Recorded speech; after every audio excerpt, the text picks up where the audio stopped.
Let's be real. Rejection sucks, whether it's a pitch, a project, a job, or even a relationship. The moment someone tells you no, it stings.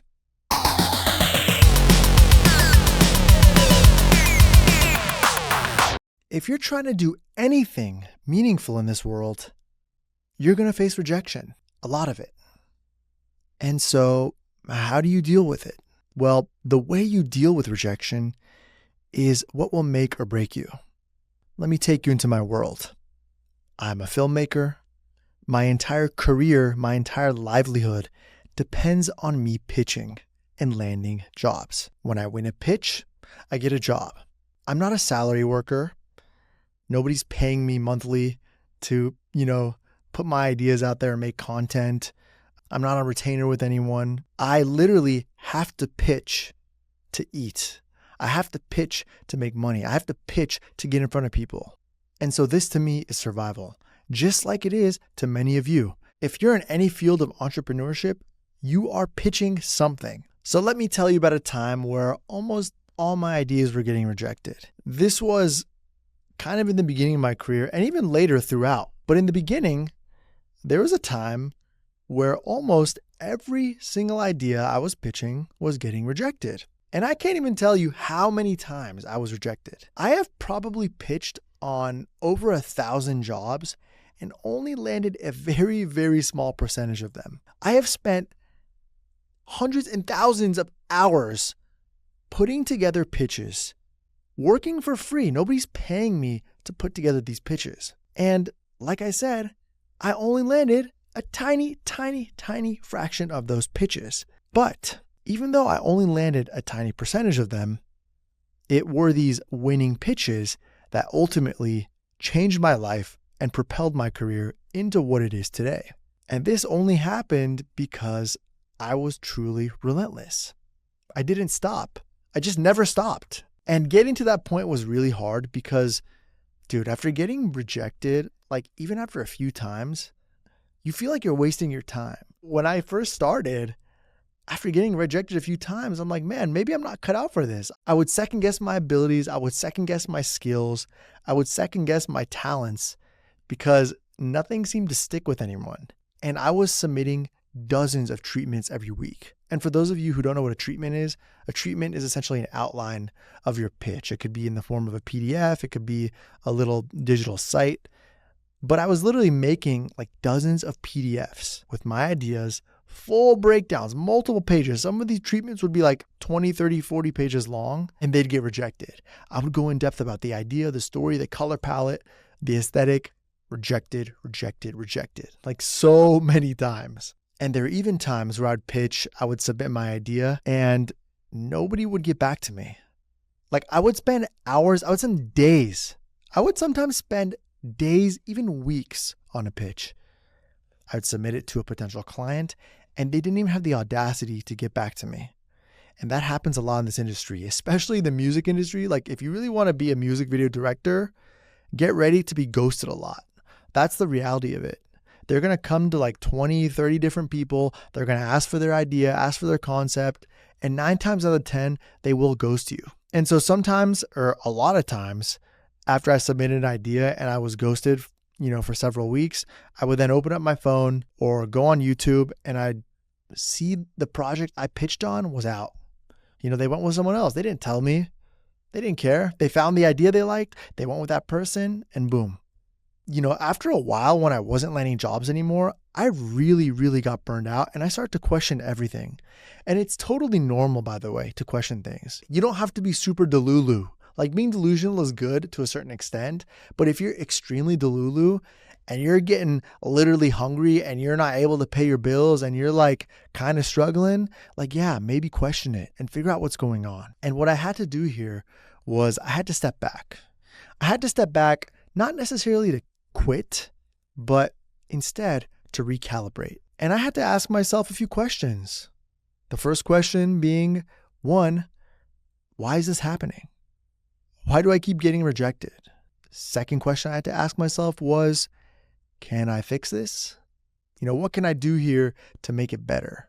And then third, I had to ask myself, like, is this emotional feeling, this stinging feeling that I'm getting from rejection, is it something that I'm just going to have to learn to deal with?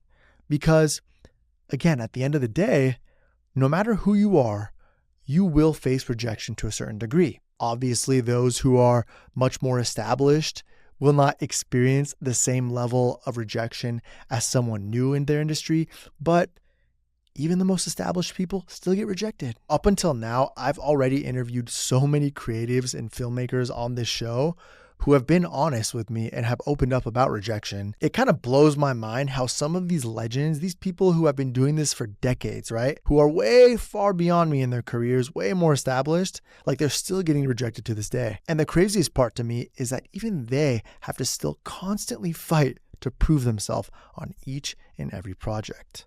Like rejection sucks, man. And we got to fight through it. If you want longevity, you got to learn to deal with it, right? At the end of the day, my emotional truth here was that rejection made me feel invisible, like my ideas weren't valid. But in reality, what I didn't realize was that it wasn't about me. It was about timing and fit. Let me say that again. It wasn't about me. It was about timing and fit. I'm going to dive into this a little more to kind of explain that, right? This kind of takes me to part 2 of this conversation, which is about why rejection happens. What you have to understand is that rejection isn't personal. It's situational. With romantic relationships, that might be a whole other story, but with creative work, with the field that we're in, rejection is almost always situational. Unless you're an extremely controversial person, you might be saying things online that are turning people off. But if you're not doing that, and if you're a pretty level-headed and not controversial person, then rejection is definitely just situational. Sometimes the timing is just wrong. Sometimes your idea might need some refinement. Sometimes they may not just see the vision yet. I remember a few years ago, I submitted my first short film to dozens of film festivals around the world, and I only was accepted to like a handful of them. Like I had to have submitted to at least 50 plus film festivals. And again, I got into just a few, right? I asked my friend. So my friend, he actually was a film festival coordinator. He worked at a really big film festival in LA. I was like, dude, why am I getting rejected? Like I thought my film was decent. And I showed him the film. He's like, yeah, this is a great film. But he told me something that was very valuable. A lot of film festivals will reject you, not because your film is bad, but more because your film doesn't align with the film blocks that are being shown at that festival. So what that means, for those of you who don't know how festivals work, is that festivals will block out, different screenings for different categories. So they'll have, this one short film block here for, horror films, or one short film block for worldly films, or one short film block for animal wildlife documentaries. You see what I'm saying? They're very categorized into different blocks. And a lot of times when you're submitting to a festival, if the programmer can't find a fit for your film, well, you could get rejected. Doesn't mean your film's bad. It doesn't mean that you're a bad artist or a bad filmmaker. It simply means that you don't meet the requirements of the festival that you're submitting to. And I think you can apply the same thing to pitching for a client, for a brand, for a project, for whoever. What I would recommend doing is that when you're pitching to someone, especially if you're pitching in person, and it's not just, a deck or a film or something on paper or something where you're not there. Like if you're in person with them, you have the opportunity here to make that person see and feel your vision. Like when I pitch on a commercial, what's so great is that I have my treatment and then I'm in the room or I'm on a Zoom call, with the agency, with the client, and I'm able to explain my vision to them and I'm able to walk them through my vision and they don't have to misinterpret anything on the PDF that I sent to them. And so when you're able to walk someone through your vision and you're able to make them understand your vision and more importantly, make them understand why your vision is a good fit for them, well, you can then potentially win them over. Because the issue here is that sometimes you may not know how to just communicate your idea on paper. Sometimes the idea makes sense to you, but it's very hard to explain to other people without them hearing from you first. And a lot of times when you submit something, you can't expect people to read your mind. You have to really figure out how to communicate your vision clearly by any means possible. And if you're doing that and you're trying your best, communicate your thoughts, and if it's still not working out, just remember this. Rejection is simply redirection. I love that quote. And I love that quote because it reminds me that rejection is simply data. We have to reframe the way we look at rejection and look at it as feedback. Like look at rejection like a compass, right? And then when you look at that compass, figure out what your North Star is. Like if your North Star is to be the most successful commercial filmmaker, or if your North Star is to, do this type of philanthropy work with these kind of brands or nonprofits, like figure out why, your compass is not calibrated, and then really maybe even ask the people like, hey, why didn't you like my pitch? Why did I get rejected? Even ask them, sometimes getting a reason can allow you to collect more data so then you can reframe yourself on the next pitch to potentially win them over. After a while, you'll start to identify what people like in your pitch and what people don't like. And I would honestly take note of both things and apply them to yourselves every time you're pitching and every time you're getting rejected.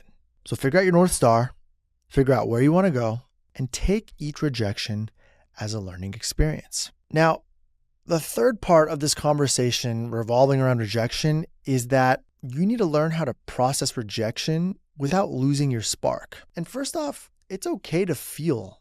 Like you don't need to feel numb when you're rejected. You don't need to, disregard it. It's okay to feel like shit. It's okay to feel disappointed that you spent, 2 weeks on this pitch and you got rejected, Like process that emotion, give yourself the space to feel and let it sting.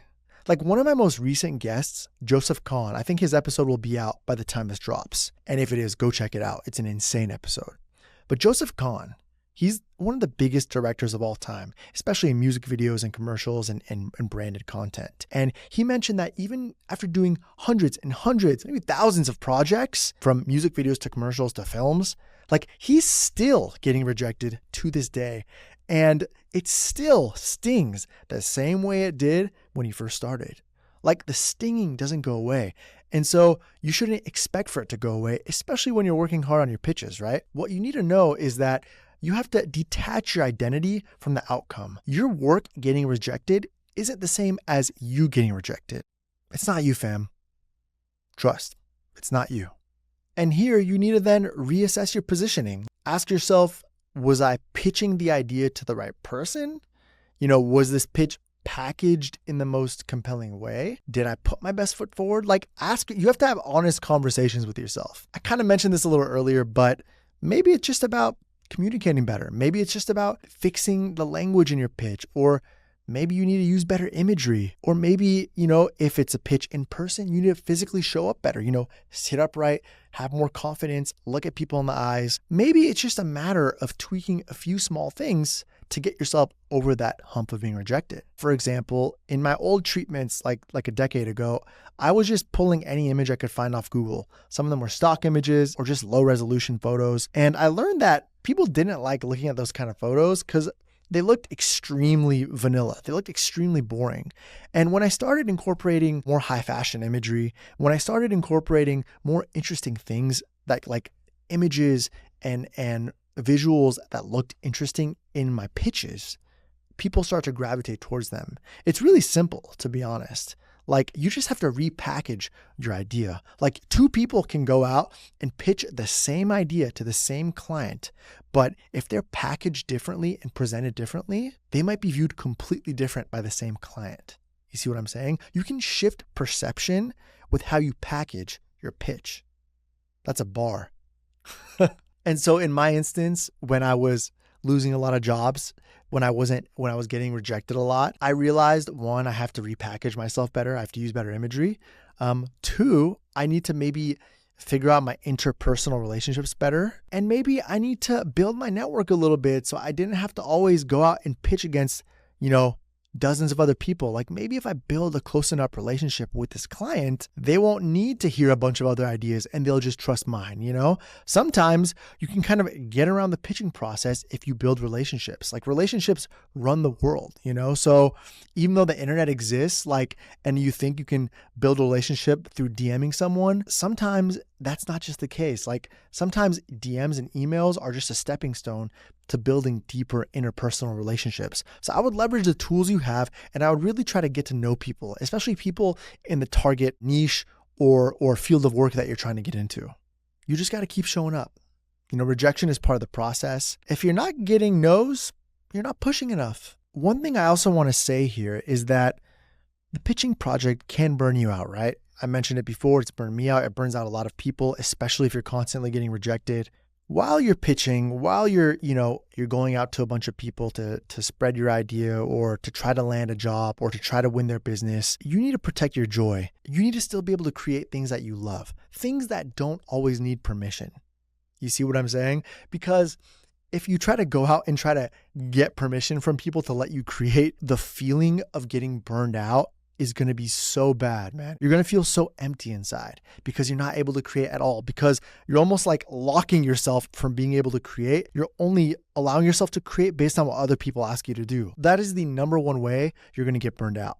Like, don't lock yourself up. Don't let other people give you permission to create. Even while you're pitching, go create for yourself. Trust me, it's going to do a lot for your brain, and it can even help you land other opportunities along the way, because people like seeing you make cool shit. People like when they see something unique or from your voice. Like, your voice speaks volumes. Protect your joy. Do things that you love while you're out there pitching. One other thing that's helped me a lot with facing rejection is simply finding a community. As creatives, we're so lonely sometimes, and we don't realize that there are hundreds and thousands of other people facing the same level of rejection as us. And so sometimes it's nice to talk to people who are going through the same thing. It's nice to just hit up your fellow creative, your fellow artist, musician, filmmaker. Just talk to them. Tell them, hey, I've been getting rejected. You know, it's almost cathartic, because then they'll come back and they'll talk about their rejection experiences. And not only is it good to have a buddy who you can talk to about this, but you may also be able to learn from one another while having this exchange, you know? Because we're so lonely a lot as creatives, because sometimes we might be in our room locked up for days or weeks at a time, we sometimes forget how to like communicate with other people. And sometimes communicating and having a little bit of a social element, especially with people in your field, can really help you feel a lot better about yourself. Even in my darkest points, I would hit up some of my director friends who were killing it, and I would just talk to them. I'd be like, dude, this shit sucks.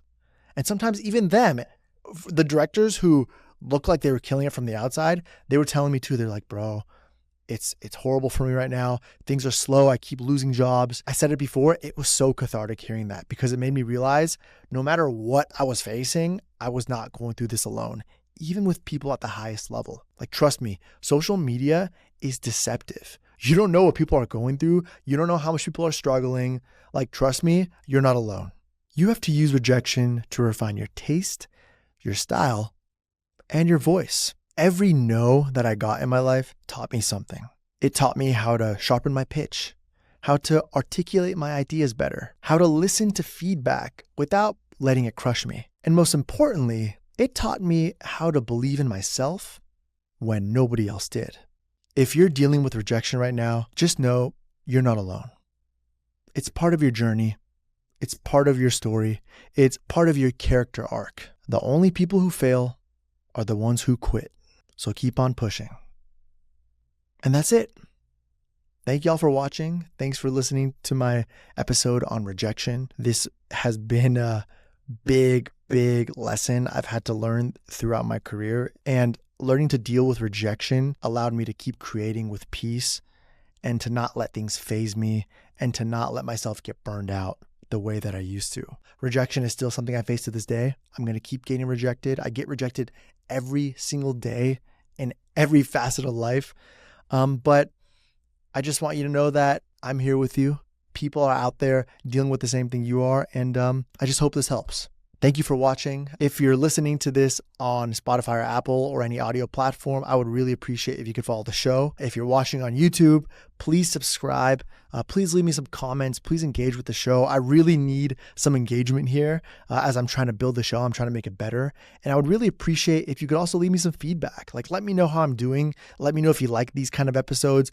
I'm kind of in this experimental phase where I'm trying to see what gravitates towards certain people. And so any feedback you could offer will just allow me to make the show better.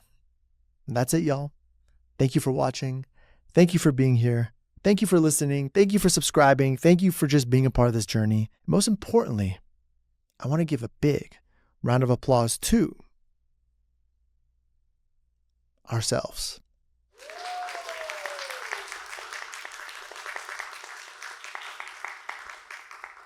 All right, that's it. Peace.